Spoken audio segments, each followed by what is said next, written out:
7 نکات آپ کی گوش گزار کروں گا۔ ایک تو یہ ذہن میں رکھیں کہ سورہ یوسف اس کا نزول اس سال ہوا جو غموں کا سال کہلاتا ہے، یعنی نبی پاک علیہ السلام کے اوپر غم اور پریشانی تھا، اس میں نازل ہوا اور نبی پاک علیہ السلام کو تسلی دی گئی کہ جس طرح یوسف علیہ السلام مختلف مراحل سے گزرتے ہوئے بھائیوں کے ہاتھوں کنویں میں گئے، پھر بکتے بکاتے، پھر غلام بنے، پھر قید میں گئے، پھر ایک وقت ہے کہ اللہ رب العالمین نے ان کو بادشاہت سے نوازا، تو اسی طرح اگر آپ کے اوپر یہ پریشانیاں آ رہی ہیں، آپ کو ہجرت پہ مجبور کیا جا رہا ہے، آپ کی عزت کے درپے ہیں لوگ، آپ کی جان کے درپے ہیں لوگ، تو ایک وقت آئے گا کہ یوسف علیہ السلام کی طرح آپ بھی ان کے اوپر حاوی ہوں گے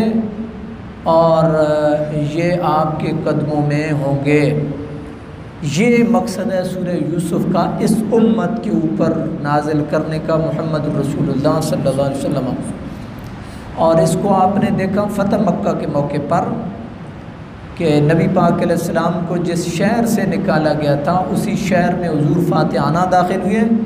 اور نبی پاک علیہ السلام نے پھر ارشاد فرمایا کہ آج کے دن میں وہی کہوں گا جو میرے بھائی یوسف نے کہا تھا۔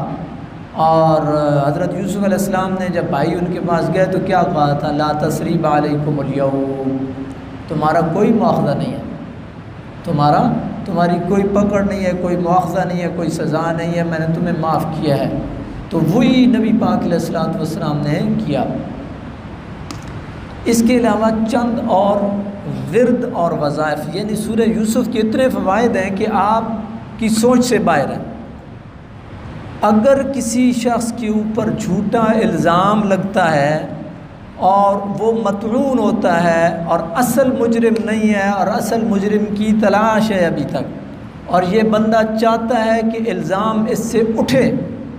تو اس کو یہ آیت تلاوت کرنی چاہیے سورہ یوسف کی، ذَلِكَ لِيَعْلَمَ أَنِّي لَمْ أَخُنْهُ بِالْغَيْبِ وَأَنَّ اللَّهَ لَا يَهْدِي كَيْدَ الْخَائِنِينَ۔ انشاءاللہ العزیز اللہ رب العالمین مہربانی کرے گا، 3 دنوں کے اندر اللہ رب العالمین اس سے الزام کو بھی اٹھائے گا، اور جو اصل مجرم ہے اللہ رب العالمین اس تک بھی ان بندوں کو پہنچائے گا۔ ذَلِكَ لِيَعْلَمَ أَنِّي لَمْ أَخُنْهُ بِالْغَيْبِ وَأَنَّ اللَّهَ لَا يَهْدِي كَيْدَ الْخَائِنِينَ۔ دوسرا ورد اور وظیفہ، اگر ایک آدمی ہے اس سے کمزوری ہوتی ہے، گناہ ہوتا ہے، تو وہ یہ آیات پڑھے، اللہ رب العالمین مہربانی فرمائے گا۔ اور یہ ورد اور وظیفہ اگر وہ 7 دن تک کرے گا، صبح شام 7 مرتبہ لا حول ولا قوت الا باللہ العلی العظیم کے ساتھ، جو 13ویں سپارے کی ابتدائی آیات ہیں، وما ابرئ نفسی ان النفس لامارۃ بالسوء الا ما رحم ربی ان ربی غفور الرحیم۔ تو اللہ رب العالمین مہربانی فرمائے گا، اس کو اس دلدل سے اور نفس امارہ کی شکنجے سے اللہ رب العالمین اس کو آزاد کرے گا اس ورد کی برکت سے، وما ابرئ نفسی ان النفس لامارۃ بالسوء الا ما رحم ربی ان ربی غفور الرحیم۔ پھر ورد اور وظیفہ سلامتی کا، آدمی سفر میں ہے یا ویسے عام حالات میں ہے، وہ سلامتی کی دعا، حفاظت کی دعا، خیر و برکت کی دعا، یہ گھر،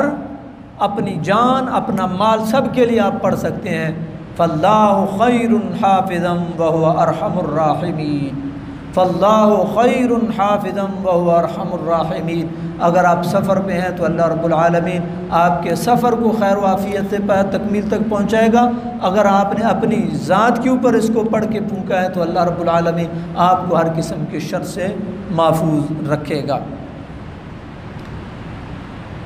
ایک اور نقطہ جو سورہ یوسف سے ہمیں معلوم ہوتا ہے وہ یہ ہے کہ حضرت یوسف علیہ السلام کے ساتھ جو بھائیوں نے کیا تو آپ نے پلٹ کر کے وہی جواب نہیں دیا بلکہ حسن اخلاق کا مظاہرہ کیا۔ اس سے ہمیں یہ بات معلوم ہوتی ہے کہ کوئی آپ کے ساتھ کتنی ہی زیادتی کیوں نہ کرے، وہ رشتہ داروں میں سے ہو یا غیروں میں سے ہو، پلٹ کر کے اس کو اچھا جواب دینا یہ سنت انبیاء ہے۔ آپ دیکھیں حضرت یوسف علیہ السلام کے ساتھ کیا کچھ نہیں ہوا، لیکن آپ نے بھائیوں کو جتایا تک نہیں، تھوڑا سا ان کو بتایا کہ آپ نے انجانے میں کیا کیا تھا، لیکن خود ہی ان کا عذر پیش کیا کہ تم تو نہیں جانتے تھے نا۔ تو اس وجہ سے نبی پاک علیہ السلام کے ساتھ مکہ والوں نے کیا کیا، لیکن نبی کریم علیہ السلام نے ارشاد فرمایا کہ جو آج سر کے دشمنوں کے گھر میں بھی پناہ لے گا اس کے اوپر بھی کوئی موقع نہیں ہے۔ ایک اور بات جو ہمیں اس سے معلوم ہوتی ہے کہ خاندانی جتھا، مال و دولت یا کسی بھی حوالے سے کوئی اور چیز، اس کو اتنا ظاہر کرنا کہ جس سے نظر بد کا خدشہ ہو تو احتیاطی تدابیر اپنانا یہ سنت انبیاء ہے۔ حضرت یعقوب علیہ السلام نے بیٹوں کو بھیجا تو آپ نے نصیحت کی کہ سارے پورا جتھا ایک دروازے سے داخل نہ ہونا بلکہ الگ الگ داخل ہونا۔ تو آپ نے دیکھا ہوگا کہ کئی لوگ اس چیز کا اہتمام نہیں کرتے اور نظر کا لگنا یہ برحق ہے۔ بھائی ہیں مثال کے طور پہ 5-7 بھائی ہیں، وہ جتھے کی صورت میں گھر میں داخل ہوں گے تو کبھی ایسے ہوگا کہ والدہ خوش ہوگی، والد خوش ہوگا، کبھی تو خوشی میں بھی لگتی ہے، اور کبھی جب آپ راستے میں جا رہے ہوں گے تو کئی حاسدین بھی ہوں گے جو آپ کو حسد کی نگاہ سے دیکھیں گے اور آپ کو نظر لگے گی۔ تو اس طرح کے اسباب اختیار کرنا یہ سنت انبیاء علیہم السلام ہے۔ باقی ایک اور بات، وہ حدیث پاک میں ایک اور دعا بھی آتی ہے اور وہ یہ ہے، نبی پاک علیہ السلام نے اس دعا کے ساتھ دم کرتے تھے، اللہم انی اعیذہا، اور اگر لڑکا ہے اللہم انی اعیذہ من کل شیطان وہامۃ ومن عین لامہ، اے اللہ میں اسے ہر قسم کے شیطان کے شر سے تیری پناہ میں دیتا ہوں، ہر موذی جاندار سے تیری پناہ میں اس کو دیتا ہوں، اور ہر لگنے والی آنکھ یعنی نظر بد سے میں اس بچے کو یا بچی کو جو بھی ہے میں اس کو تیری پناہ میں دیتا ہوں۔ یہ بھی نبی پاک علیہ السلام کی یہ دعا جو ہے یہ سنت ہے۔ آخری بات، نبی پاک صاحب الاولاق نبی کریم علیہ السلام نے ارشاد فرمایا، اللہ پاک میرے بھائی یوسف پر رحم کرے، میرے بھائی یوسف نے قید مانگی رب سے، جب الزام لگا نا تو آپ نے کہا قال رب السجن احب الی مما یدعوننی الیہ، اللہ میرے بھائی یوسف پہ رحم کرے، انہوں نے قید مانگی، اگر وہ اللہ سے عافیت مانگتے تو اللہ ان کے ساتھ عافیت کا معاملہ کرتا، یعنی وہ اللہ سے عافیت مانگتے تو اللہ تعالیٰ ان کے ساتھ عافیت کا معاملہ کرتا۔ اسی وجہ سے احادیث میں اس دعا کی بڑی فضیلت آئی ہے، اللہم انی اسألک العفو والعافیت والمعافات فی الدین والدنیا والآخرہ، یا اللہ میں تجھ سے عفو و عافیت کا سوال کرتا ہوں، میرے دین کے معاملات، میرے دنیا کے معاملات، میرے آخرت کے معاملات میں میں تجھ سے عفو و عافیت کا سوال کرتا ہوں۔ اور یہ اتنی بابرکت دعا، اور اتنی دعائیں تو ساری بابرکت ہیں لیکن اتنی کمال کی دعا ہے کہ حضرت بی بی عائشہ صدیقہ عفیفہ رضی اللہ عنہا کو نبی پاک علیہ السلام نے شب قدر کے موقع پہ تلقین فرمائی۔ جب آپ نے پوچھا نا کہ یا رسول اللہ اگر مجھے یہ نصیب ہو جائے تو میں کیا کروں،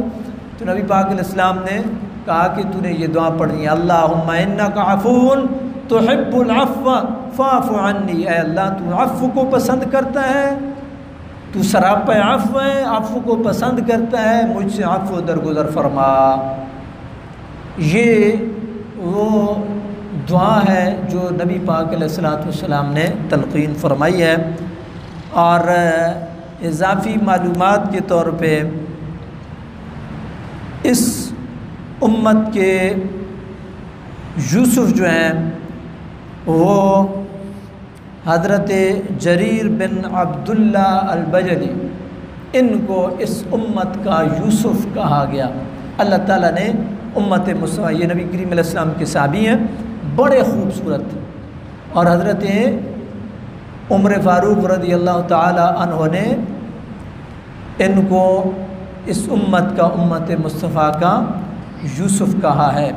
اللہ رب العالمین کی بارگاہ میں یہ دعا ہے، اللہ رب العالمین کی ذات ہمیں قرآن کو سمجھنے اور سمجھ کر کے پڑھنے کی توفیق نصیب فرمائے، آمین یا رب العالمین۔